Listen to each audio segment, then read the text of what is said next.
సహకరిస్తామని వాళ్ళందరూ కూడా అక్కడికి వచ్చి మనకు మద్దతు పలకడం జరిగింది. అయినా బీఆర్ఎస్ వాళ్ళు అక్కడికి రాలేదు, బీజేపీ వాళ్ళు అక్కడికి రాలేదు. నేను ఒకటే అడుగుతున్నది, కాంగ్రెస్ ధర్నా కాదు, కాంగ్రెస్కు లాభం చేకూర్చేది కాదు. బలహీన వర్గాలకు సంబంధించి బహుజనుల కోసం రిజర్వేషన్లను పెంచుదామని దేశంలో ఉండే అన్ని పక్షాలు అక్కడికి వచ్చి మద్దతు ఇచ్చినాయి. మరి బీజేపీ బీఆర్ఎస్ అక్కడికి రాలేదు, మద్దతు పలకలేదు అని అంటే మీరందరూ ఆలోచన చెయ్యండి అని చెప్పి మీకు విజ్ఞప్తి చేస్తున్నా. నేను ఆరోపణలు చేయదలుచుకోలే, నేను విమర్శించదలుచుకోలే, కానీ సమస్యను పరిష్కరించే శక్తి వాళ్ళ దగ్గరనే ఉంది. ఈరోజు అడ్డుపడుతున్నది కిషన్ రెడ్డి గారు, మోడీ గారు కాదా? ఈరోజు రాష్ట్రపతి దగ్గర చిక్కుకున్న విద్యా ఉద్యోగ అవకాశాలలో 42% రిజర్వేషన్, స్థానిక సంస్థల్లో ఇవ్వాల్సిన 42% రిజర్వేషన్, చంద్రశేఖరరావు గారు తెచ్చిన 50% పరిమితిలోనే రిజర్వేషన్లు ఉండాలని తెచ్చిన ఆర్డినెన్స్ తొలగాలి అని అంటే కిషన్ రెడ్డి, మోడీ గారు రాష్ట్రపతి గారికి చెప్పాలి. అడ్డంపడే మీరు తొండి వాదన, మొండి వాదన చేస్తారు.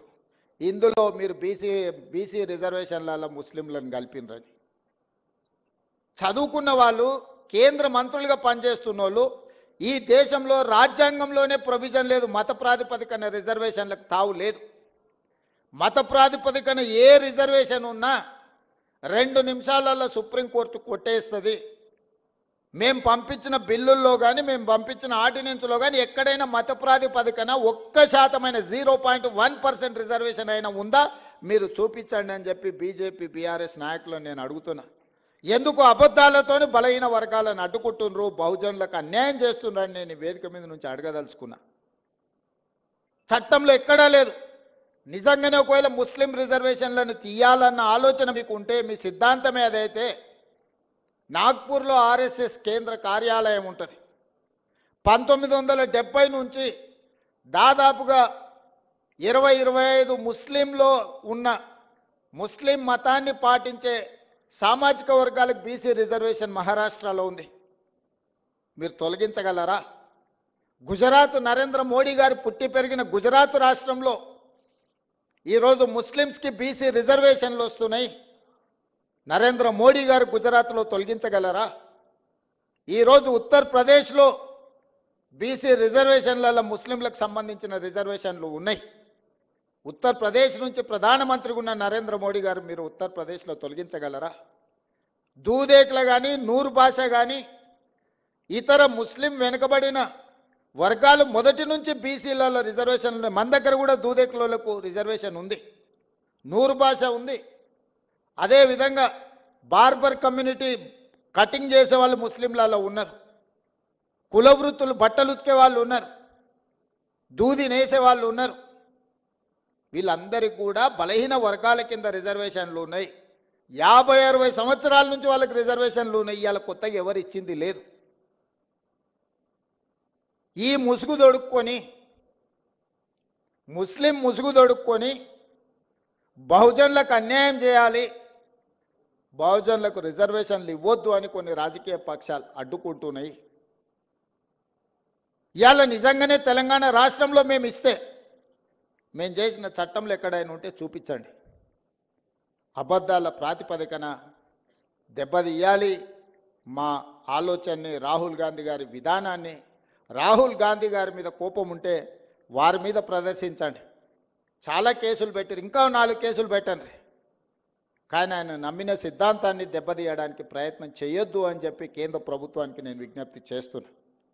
ఆయన సంపూర్ణంగా విశ్వసిస్తున్నాడు, ఈ సమాజంలో సమూలమైన మార్పు రావాలంటే బహుజనులు నిలదొక్కోవాలి, బహుజనులు ఆర్థికంగా, విద్య, ఉద్యోగాలలో ఎదగాలి అనేది రాహుల్ గాంధీ గారి విధానం.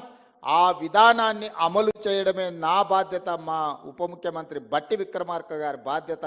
రాహుల్ గాంధీ గారు ఏ సూచన చేసినరో 100% అమలు చేయడం మా బాధ్యత.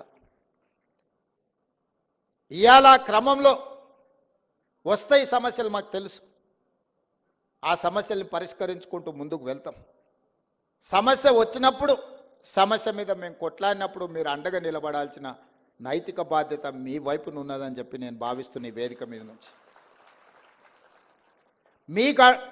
మీకోసమే నిలబడి కొట్లాడినప్పుడు నైతికంగా మీ మద్దతు మాకుంటే మాకింకా ధైర్యం వస్తుంది, దాని అమలు వేగంగా చేయగలము. మీ అందరు అండగా నిలబడాలి. చివరగా ఇంతకుముందు మిత్రులు పొన్నం ప్రభాకర్ గారు చెప్పిన ఉస్మానియా యూనివర్సిటీ వైస్ ఛాన్సలర్ వస్తే నేను చెప్పిన, ఇప్పుడు గ్రామాలలో ప్రభుత్వం దగ్గర భూములు లేవు. అసైన్మెంట్ పట్టాల పేరు మీద ఎస్సీలకో ఎస్టీలకో బీసీలకో ఇవ్వడానికి ప్రభుత్వం దగ్గర ఆర్థిక వెసులుబాటు లేదు.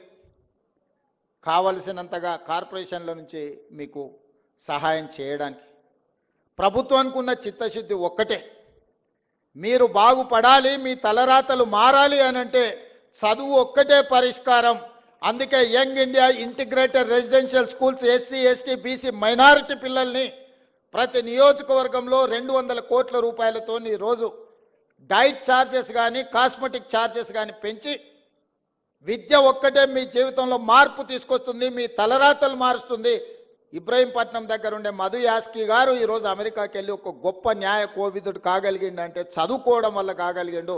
బట్టి విక్రమార్క గారు ఉప ముఖ్యమంత్రి అయిందంటే చదువుకోవడంతోనే అయిండు. పెద్దలు కేశవరావు గారు మాకందరికీ ఆదర్శప్రాయుడు అయిందంటే చదువుకోవడం వల్ల అయ్యిండు. ఈరోజు పొన్నం ప్రభాకర్ మంత్రి అయిందంటే చదువుకోవడం వల్ల అయ్యిండు. ఇక్కడున్న యువకులకు నా సూచన ఒక్కటే, చదువు ఒక్కటే మన తలరాతను మారుస్తుంది. మీకు నాణ్యమైన చదివిచ్చి మీ అర్హత తగ్గ ఉద్యోగాన్ని ఇచ్చే బాధ్యత కాంగ్రెస్ ప్రభుత్వం తీసుకుంటుంది. ముఖ్యమంత్రిగా నేను తీసుకుంటా. మీరు మా కుటుంబ సభ్యులు.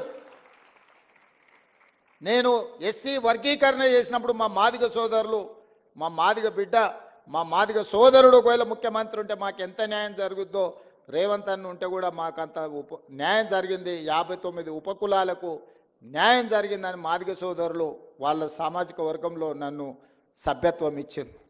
ఇవాళ సర్దార్ సర్వాయి పాపన్న విగ్రహమే కాదు, బలహీన వర్గాల కోసం ఒక మంచి పని చేస్తే గౌడ సోదరులలో కూడా మహేష్ గౌడ్ గారు నాకు సభ్యత్వం ఇచ్చాడు. సంతోషం. మా పండుగ సాయన్న గురించి చర్చించినప్పుడు, ప్రస్తావించినప్పుడు మా వాకిటి శ్రీహరిని ముదిరాజ్ సోదరుల నుంచి మంత్రిని చేసినప్పుడు నాకు మా ముదిరాజ్ సోదరులు కూడా అందులో సభ్యత్వం ఇచ్చిండ్రు. నేను ఎందుకు చెప్తున్నా అంటే నా బాధ్యత. రాహుల్ గాంధీ గారు ఏం కోరుకుంటున్నారో, ఈరోజు పీసీసీ ప్రెసిడెంట్ కావచ్చు, మంత్రి కావచ్చు, క్యాంపెయిన్ కమిటీ చైర్మన్ కావచ్చు, పబ్లిక్ సర్వీస్ కమిషన్ చైర్మన్గా బుర్రా వెంకటేశంని ఐఏఎస్ చదివిండు కాబట్టి ఆయన వేయగలిగినాం. మా సోదరిమణి శారదని మహిళా కమిషన్ చైర్పర్సన్ వేయగలిగినాం అంటే చదువుకున్నది కాబట్టి వేయగలిగినాం. ఇవాళ ఒక Venkatesh Goud public service commission chairman అయినా, ఒక పొన్నం ప్రభాకర్ గౌడ్ మంత్రి అయినా, ఒక మహేష్ గౌడ్ పీసీసీ ప్రెసిడెంట్ అయినా, మధు యాస్కి గౌడ్ గారు క్యాంపెయిన్ కమిటీ చైర్మన్ అయినా, యువకుడు శ్రీకాంత్ ఈరోజు కమిషన్ చైర్మన్ సభాధ్యక్షత వహించిందంటే చదువు ఒక్కటే కారణం. మీ అందరికీ నా సూచన ఒక్కటే, ఇవన్నీ కూడా మీరు నిలబడాలి, నిలదొక్కోవాలి. మీ తలరాతలు మారాలి. మీరు డాక్టర్లు, లాయర్లు, ఇంజనీర్లు కావాలి. ఐఏఎస్లు, ఐపీఎస్లు, ఐఎఫ్ఎస్లై రాజ్యాధికారంలో భాగస్వాములు కావాలి. ఈ రాజ్యాన్ని పాలించాలి. బడుగు బలహీన వర్గాలకు రాజ్యాధికారం వచ్చినప్పుడు ఈ సమాజం బాగుపడుతుంది. ఈ తెలంగాణ రాష్ట్రం 10 ఏళ్లలో $1 ట్రిలియన్ ఎకానమీ కావాలన్నా 2047కు $3 ట్రిలియన్ ఎకానమీ కావాలంటే మీరందరూ చదువుకోవాలి. డాక్టర్లు, లాయర్లు, ఇంజనీర్లే కాదు, ఐటీ ప్రొఫెషనల్స్ కావాలి. అప్పుడే ఈ రాష్ట్రం యొక్క ఆర్థిక వ్యవస్థ నిలదొక్కుంటుంది. రాష్ట్రం యొక్క ఆర్థిక వ్యవస్థ నిలదొక్కోవాలి.